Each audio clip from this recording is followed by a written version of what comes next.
ओम शांति। 16 सितंबर 2024। बाबा के महावाक्य। मीठे बच्चे, यह वंडरफुल सत्संग है जहाँ तुम्हें जीते जी मरना सिखलाया जाता है। जीते जी मरने वाले ही हंस बनते हैं। प्रश्न: तुम बच्चों को अभी कौन सी एक फिक्रात है? उत्तर: हमें विनाश के पहले संपन्न बनना है। जो बच्चे ज्ञान और योग में मजबूत होते जाते हैं, उन्हें मनुष्य को देवता बनाने की हॉबी आदत होती जाती है। वह सर्विस के बिना रह नहीं सकते हैं। जिन्न की तरह भागते रहेंगे। सर्विस के साथ साथ स्वयं को भी संपन्न बनाने की चिंता होगी। ओम शांति। रूहानी बाप बैठ रूहानी बच्चों को समझाते हैं। रूह अब साकार में है और फिर प्रजापिता ब्रह्मा की संतान है, क्योंकि एडॉप्ट किए हुए हैं। तुम्हारे लिए सब कहते हैं, यह भाई बहन बनाती हैं। बच्चों को बाप ने समझाया है, असल में तुम आत्माएं भाई भाई हो। अब नई सृष्टि होती है तो पहले पहले ब्राह्मण चोटी चाहिए। तुम शूद्र थे, अभी ट्रांसफर हुए हो। ब्राह्मण भी तो चाहिए जरूर। प्रजापिता ब्रह्मा का नाम तो बाला है। इस हिसाब से तुम समझते हो हम सब बच्चे भाई बहन ठहरे। जो भी अपने को ब्रह्मा कुमार कुमारी कहलाते हैं, वह जरूर भाई बहन ठहरे। सभी प्रजापिता ब्रह्मा की संतान हैं, तो भाई बहन जरूर होना चाहिए। यह समझाना है बेसमझों को। बेसमझ भी है और फिर ब्लाइंड फेथ भी है। जिनकी पूजा करते हैं, फेथ रखते हैं, यह फलाना है, परंतु उसे जानते कुछ भी नहीं। लक्ष्मी नारायण की पूजा करते हैं, परंतु वह कब आए, कैसे बने, फिर कहाँ गए, कोई भी नहीं जानते। कोई भी मनुष्य नेहरू आदि को जानते हैं तो उन्हों की हिस्ट्री ज्योग्राफी का भी सब पता है। अगर बायोग्राफी को नहीं जानते तो वह क्या काम का। पूजा करते हैं परंतु उनकी जीवन कहानी को नहीं जानते। मनुष्यों की जीवन कहानी को तो जानते हैं, परंतु जो बड़े पास्ट हो गए हैं उनकी एक की भी जीवन कहानी को नहीं जानते। शिव के कितने ढेर पुजारी हैं, पूजा करते हैं फिर मुख से कह देते, वह तो पत्थर भित्तर में है, कण कण में है। क्या यह जीवन कहानी ठहरी?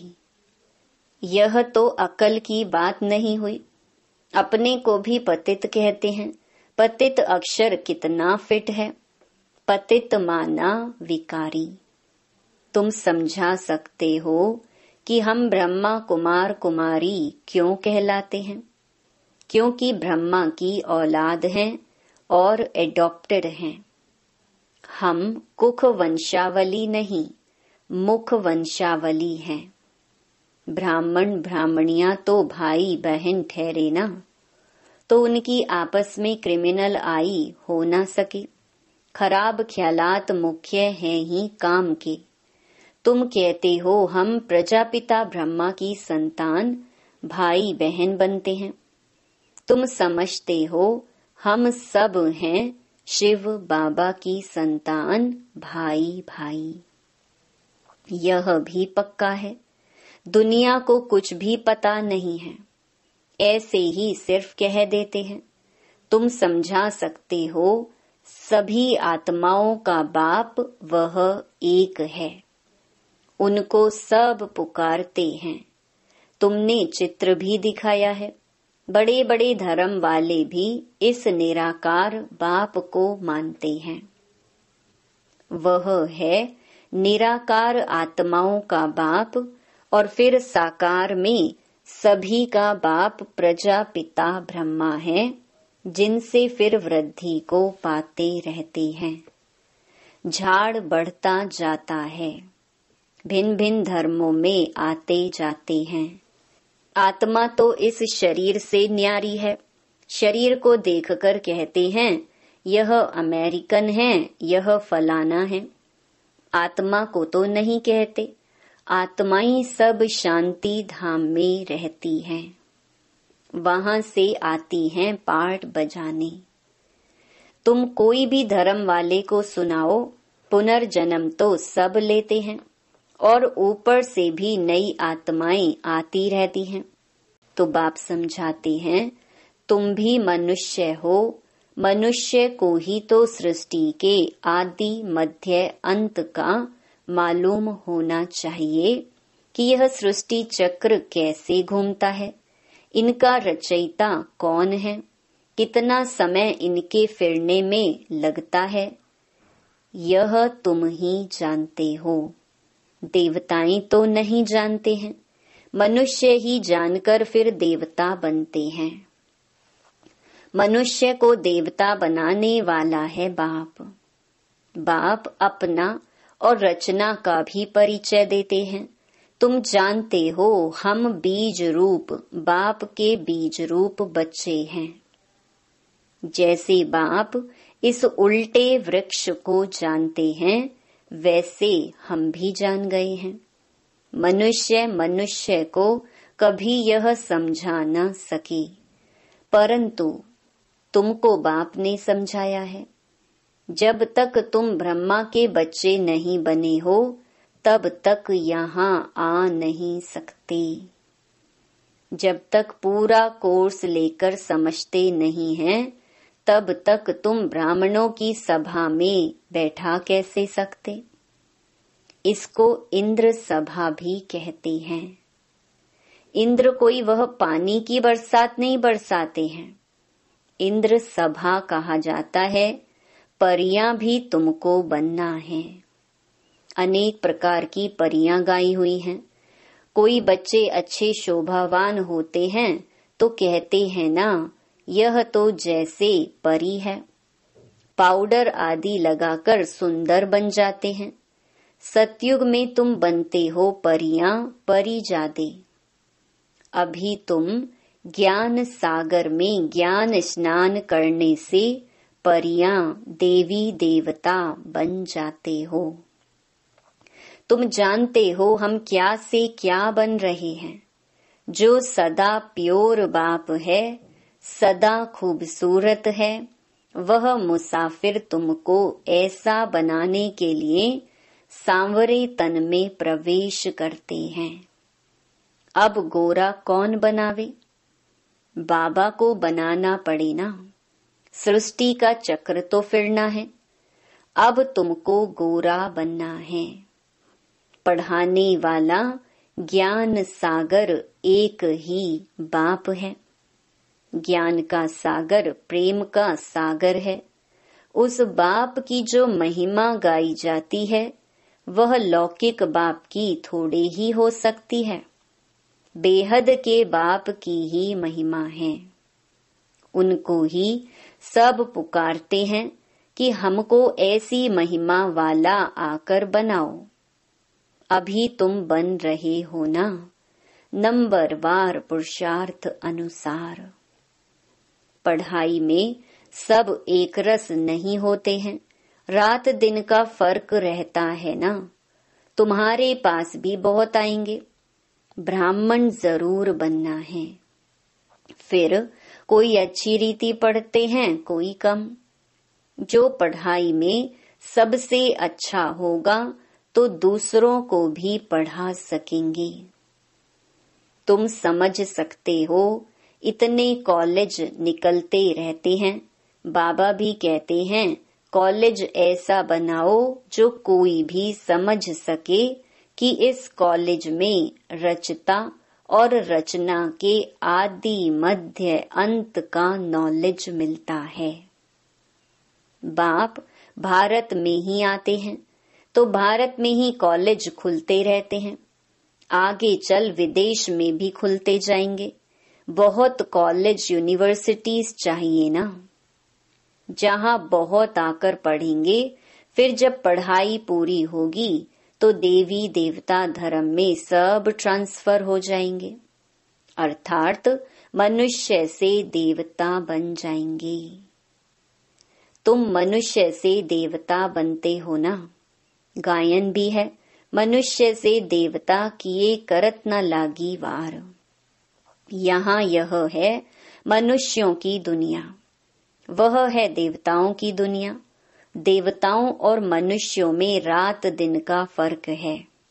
दिन में है देवताएं, रात में है मनुष्य। सब भक्त ही भक्त हैं, पुजारी हैं। अभी तुम पुजारी से पूज्य बनते हो। सतयुग में शास्त्र भक्ति आदि का नाम नहीं होता है, वहाँ है सब देवता। मनुष्य होते हैं भक्त, मनुष्य ही फिर देवता बनते हैं। वह है दैवी दुनिया, इसको कहा जाता है आसुरी दुनिया। राम राज्य और रावण राज्य। आगे तुम्हारी बुद्धि में यह थोड़े ही था कि रावण राज्य किसको कहा जाता है, रावण कब आया, कुछ भी पता नहीं था। कहते हैं लंका समुद्र में डूब गई। ऐसे ही फिर द्वारिका के लिए भी कहते हैं।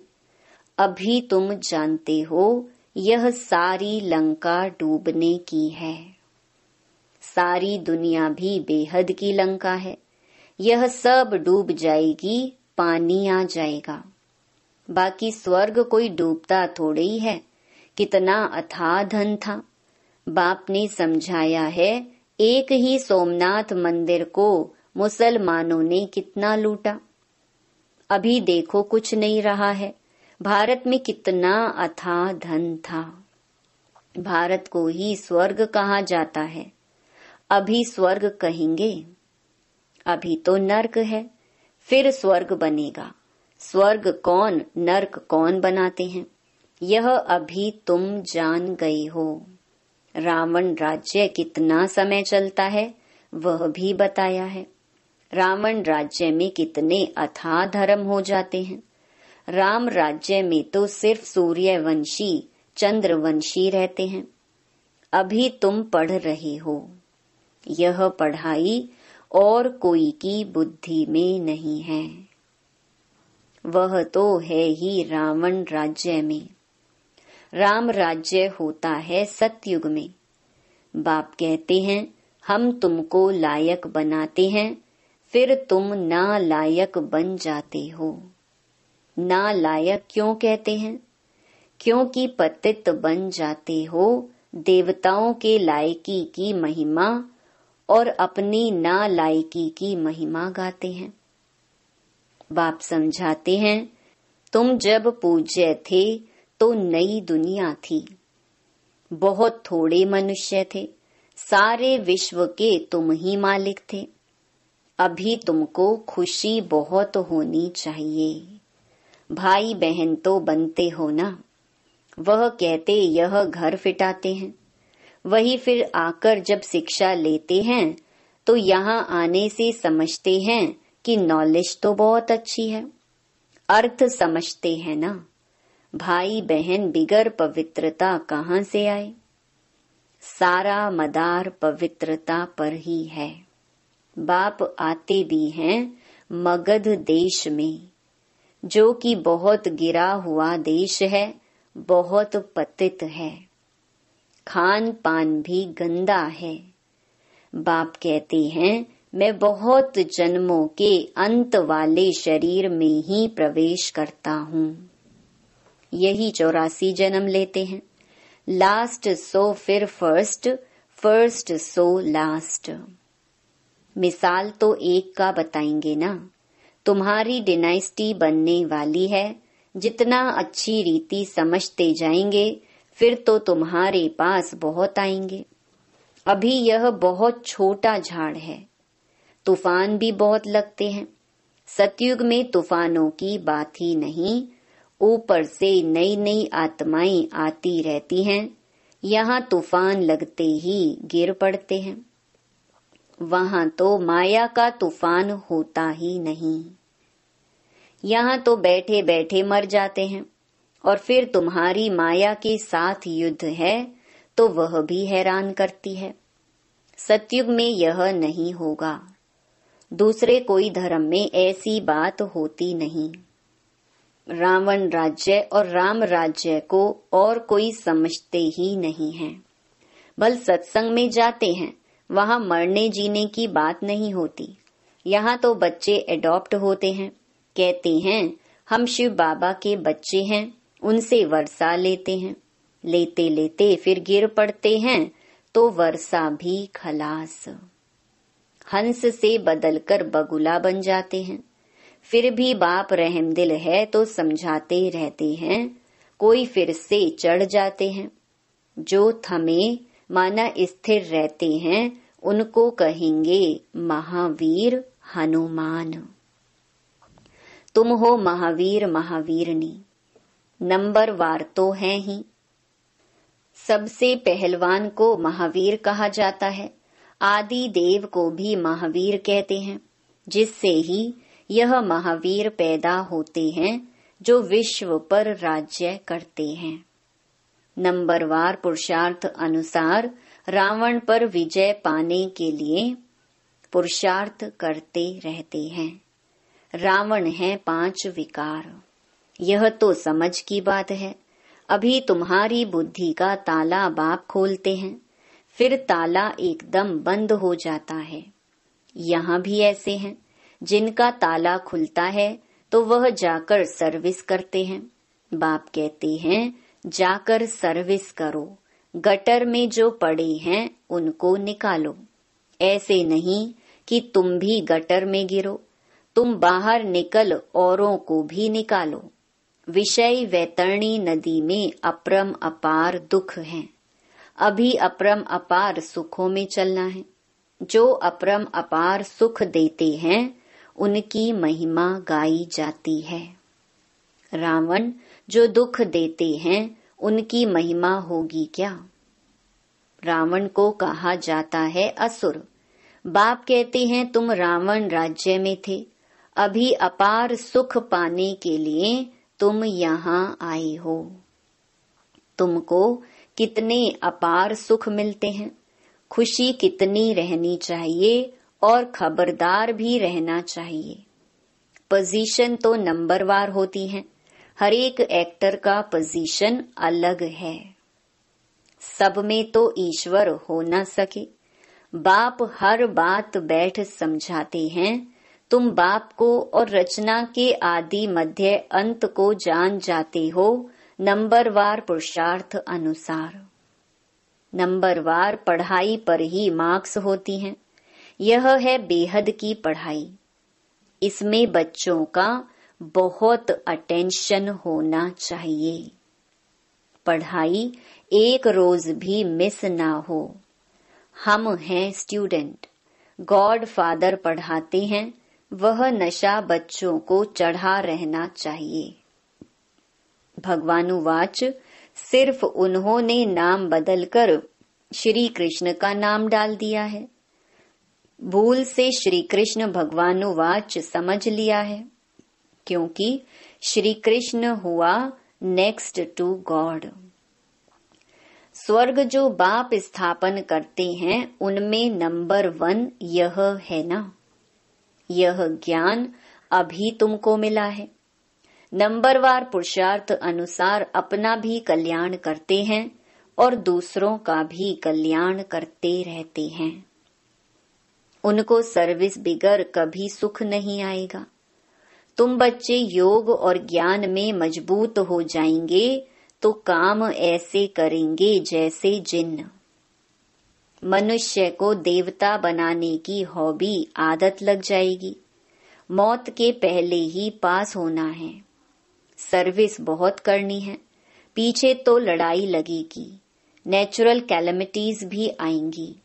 अच्छा, मीठे मीठे सिकिलधे बच्चों प्रति माता पिता बाप दादा का याद प्यार और गुड मॉर्निंग। रूहानी बाप की रूहानी बच्चों को नमस्ते। धारणा के लिए मुख्य सार।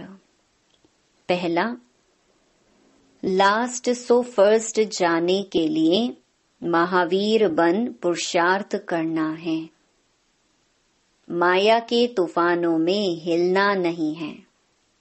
बाप समान रहमदिल बन मनुष्यों के बुद्धि का ताला खोलने की सेवा करनी है। दूसरा, ज्ञान सागर में रोज ज्ञान स्नान कर परिजादा बनना है। एक दिन भी पढ़ाई मिस नहीं करनी है। भगवान के हम स्टूडेंट हैं, इस नशे में रहना है। वरदान, गंभीरता के गुण द्वारा फुल मार्क्स जमा करने वाले गंभीरता की देवी व देवता भव। वर्तमान समय गंभीरता के गुण की बहुत बहुत आवश्यकता है, क्योंकि बोलने की आदत बहुत हो गई है। जो आता है वो बोल देते हो। किसी ने कोई अच्छा काम किया और बोल दिया तो आधा खत्म हो जाता है, आधा ही जमा होता है, और जो गंभीर होता है उसका फुल जमा होता है। इसलिए गंभीरता की देवी व देवता बनो और अपनी फुल मार्क्स इकट्ठी करो। वर्णन करने से मार्क्स कम हो जाएंगी। स्लोगन, बिंदी रूप में स्थित रहो तो समस्याओं को सेकंड में बिंदु लगा सकेंगे। ओम शांति।